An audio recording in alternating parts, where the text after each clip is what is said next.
Bon, continuons notre belle série de vidéos consacrée au monde de l'univers d'Halloween. Halloween est une fête morbide, remplie de monstres et de créatures. Si pour la plupart, ces monstres, ces créatures n'existent que dans des histoires fictives ou des légendes qu'on nous a racontées quand on était petit, Marvel a une belle panoplie de personnages effrayants, qui pourraient notamment servir de cosplay pour Halloween. Et aujourd'hui, j'ai décidé de vous présenter 5 des personnages les plus effrayants de l'univers Marvel. Alors oui, bien sûr, il en existe bien plus que 5, mais bon, pour pas que la vidéo soit trop longue, j'en ai choisi 5 qui, selon moi, collent plutôt bien à la fête d'Halloween et qui sont pour moi extrêmement terrifiants. D'ailleurs, dès maintenant, si la vidéo te plaît, tu peux t'abonner et activer la cloche, et pour éviter de te faire pourchasser par Venom le soir d'Halloween, tu peux liker cette vidéo. Et mets-moi en commentaire le personnage Marvel qui, toi, t'effraie le plus.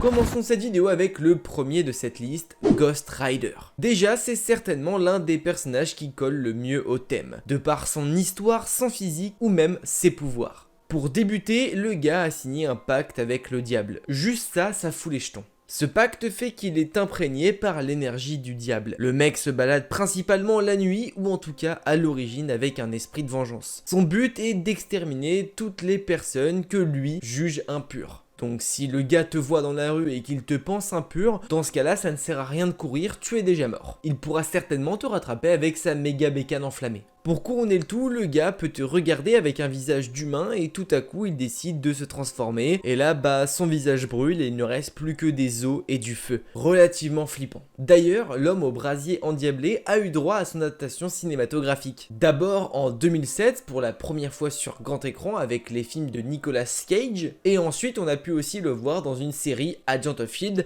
Cette fois-ci ce n'était pas Johnny Blaze mais bel et bien Robbie Reyes. D'un côté un Ghost Rider avec une voiture et de l'autre un Ghost Rider avec sa moto. Plusieurs rumeurs diraient que la réincarnation du diable pourrait apparaître dans le MCU. Notamment avec des projets futurs comme les Midnight Suns. Les Midnight Suns qui pourraient d'ailleurs avoir totalement leur place dans leurs vidéos, étant tous et tous des personnages qui composent cette équipe ayant un délire avec le monde occulte. Chaque membre ayant un lien avec le vampirisme, la magie noire ou encore les malédictions et les démons. Bon, après Ghost Rider, enchaînons avec un autre personnage qui lui aussi est extrêmement terrifiant, voire même plus fou. Je veux bien sûr parler de Carnage. Là, c'est un registre complètement différent de Ghost Rider, mais personnellement, je n'aimerais pas tomber en face à face avec lui. Tout d'abord, on a affaire à un véritable psychopathe tueur sanguinaire. Pour ceux qui ne connaissent pas trop le personnage, Carnage c'est un peu l'équivalent du Joker de chez DC. Je parle du côté psychopathe bien sûr. Carnage a été créé par Venom lui-même, d'où cette profonde haine qu'il éprouve pour Eddie Brock. Car grosso modo, c'est un bout du symbiote qui s'est reproduit mais que Venom n'a pas voulu garder, et donc le morceau de symbiote est allé sur Cletus Cassidy, ce qui ensuite donne Carnage. Déjà, l'autre est un taré, mais alors avec le symbiote c'est encore pire. Le symbiote accentue les pensées et les désirs de son hôte. Donc je vous laisse imaginer un gars avec des pensées sombres constantes, avec dans son corps un extraterrestre qui amplifie tout ça. Sans mauvais jeu de mots, c'est un véritable Carnage. La différence entre Venom et Carnage, c'est que Carnage n'a strictement aucun code d'honneur ou de principe. Il peut tuer tout le monde, même les innocents.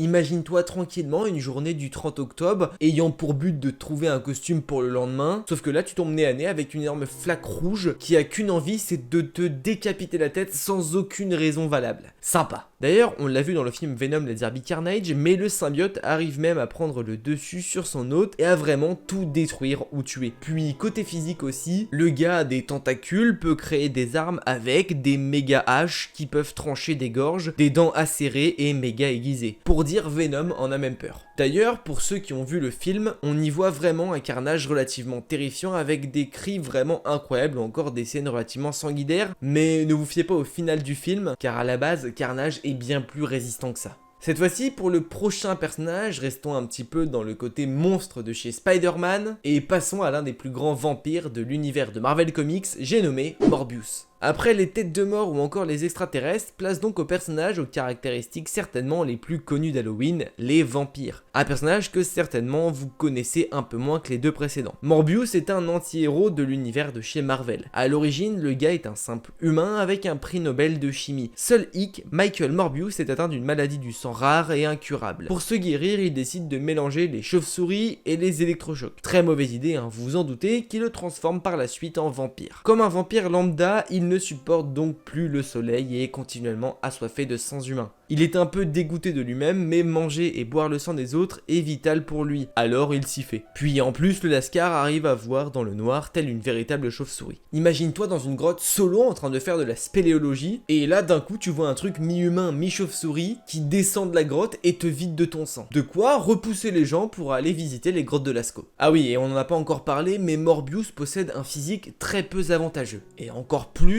dans le film qu'on a pu voir de Morbius chez Sony. Car oui, un Morbius a bel et bien un film, mais pas sûr que tout le monde ait bien pris le temps de le voir. Pour le quatrième personnage, attaquons-nous à un personnage qui risque bientôt d'apparaître dans le MCU. Je veux bien évidemment parler de Nightmare, mais exceptionnellement, pour celui-là, nous allons parler de deux personnages en un, puisque nous allons parler de Nightmare, mais aussi de Mephisto. Car les deux devraient arriver au sein du MCU. D'un côté, comme son nom l'indique, Nightmare, qui veut dire cauchemar dans la traduction littérale, eh bien il veut dire ce qu'il veut dire, hein. Le gars est capable d'habiter vos meilleurs rêves pour les faire devenir vos pires cauchemars. Juste pour vous convaincre, le gars est le maître de sa propre dimension, soit la dimension que personne ne veut en sa possession, celle où les cauchemars habitent. Le gars est tout de même dans les comics le dirigeant d'une dimension de rêve et l'un des seigneurs de la peur. Il se nourrit de l'énergie psychique dégagée lorsque les gens rêvent. Il est donc capable de t'épuiser mentalement dans ton sommeil pour devenir juste immensément fort. Comme bel être démoniaque, il possède un cheval démoniaque à cornes noires. Nightmare s'est d'ailleurs confronté à pas mal de grands héros de chez Marvel, comme Doctor Strange, Spider-Man, Captain America ou encore l'homme que nous avons cité au départ de la vidéo, Ghost Rider. Imaginez juste 2 secondes un film avec un affrontement entre Ghost Rider et Nightmare. Le scénario parfait pour un bon film d'Halloween. Nightmare est l'un des personnages les plus forts également car il vit grâce aux rêves et cauchemars que les gens font. Il est donc quasiment impossible pour lui de mourir car pour cela il faudrait que les gens ne rêvent plus et ça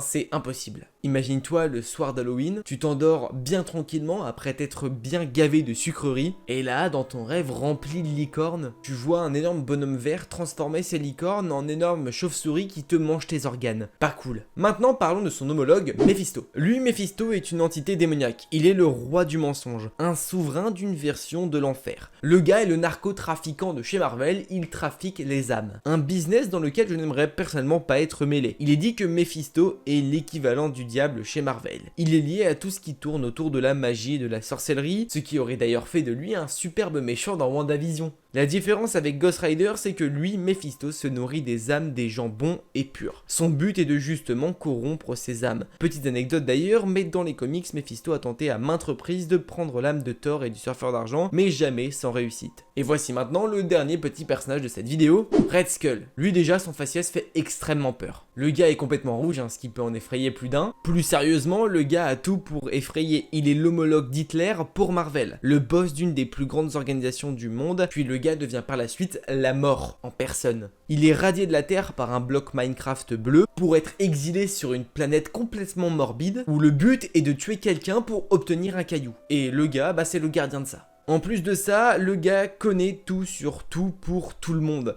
Il a raconté la vie à Natasha alors qu'elle-même ne la connaissait pas. Et tout à l'heure, on a parlé de sa fabulation pour les organisations étranges. Il faut savoir que lorsqu'il était adolescent, il a rencontré une jeune fille nommée Esther, fille d'un commerçant juif. Elle était la seule personne qui fit preuve de gentillesse à son égard. Un jour, il tenta de la séduire, sauf que elle refusa ses avances. Ça ne lui a pas plu, alors il l'a tuée. Relativement radical comme décision. D'ailleurs, à l'origine, Crâne Rouge devient le bras droit d'un des plus grands dictateurs du monde, pendant la Seconde Guerre mondiale. Je vous laisse imaginer les idéologies du type. Alors, pour le grand soir d'Halloween, faites attention à vos arrières, car des diables, des vampires ou encore des têtes de mort pourraient se cacher derrière vous. Et encore, je vous ai épargné les clowns. Bien sûr, plein d'autres personnages auraient littéralement leur place dans cette vidéo, mais bon, vous l'avez compris, pour pas que la vidéo dure 47 minutes, j'en ai choisi 5, qui selon moi sont assez variés et qui sont tout de même assez effrayants. J'ai essayé de prendre des aspects physiques variés, des aspects mentaux variés, histoire de bien complémenter toute cette vidéo. Bien sûr, jamais la vidéo t'a plu, tu peux liker cette vidéo